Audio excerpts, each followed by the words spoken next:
This week we've been talking about hope, one of the Advent themes, hope, peace, joy, and love. And I want to remind you that nothing surprises God. The Lord reigns, He is over all. There's debates, theological debates that we're not going to go into, certainly not today, on whether or not God causes things like pandemics or just allows them to happen. But we know that He's over everything, He does control everything, and He can work everything to the good of those who love Him. And today I want to just note that while we do not control our circumstances ultimately, we do control our response. This is a big theme that came out of Viktor Frankl, the Jewish guy who survived the Holocaust. And he said, look, we don't always pick our circumstances, but we can choose how we're going to respond. And I want to say to you, you need to respond with hope. Biblical hope. Hope that is based in the idea that a faithful God is going to be faithful and that He is going to provide and that He is going to make things right.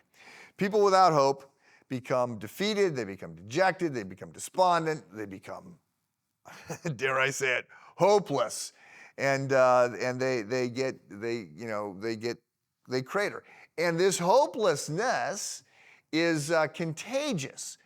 But on the flip side, people who are full of hope can bring that energy into the room. I put this in the Friday update last week. The clip of Deion Sanders going in to speak to the Buffaloes, the University of Colorado football team for the first time. He's just been announced as the head coach. He's leaving Jackson State, where he's been for a few years and turned that program around. And he comes in, and I loved it. It's 15 minutes. And Sanders has got sort of a black preacher's cadence in this, and the refrain is, "I'm coming. You know, it's been bad here. I'm coming. You have all been you've taken second best. That's changing. I'm coming. You have been satisfied with just being a nothing team. You ought to transfer because that's not what's going to happen here. I'm coming. I'm going to change this." And there's plenty of ego in Prime Time, his nickname, Coach Prime now. There's plenty of ego there to wince at. But I loved the hope that he brings. And that hope can be contagious. So I want to say to you, you need to be filled with hope. Right? You need to be a person who's looking beyond the present circumstances and focusing on God.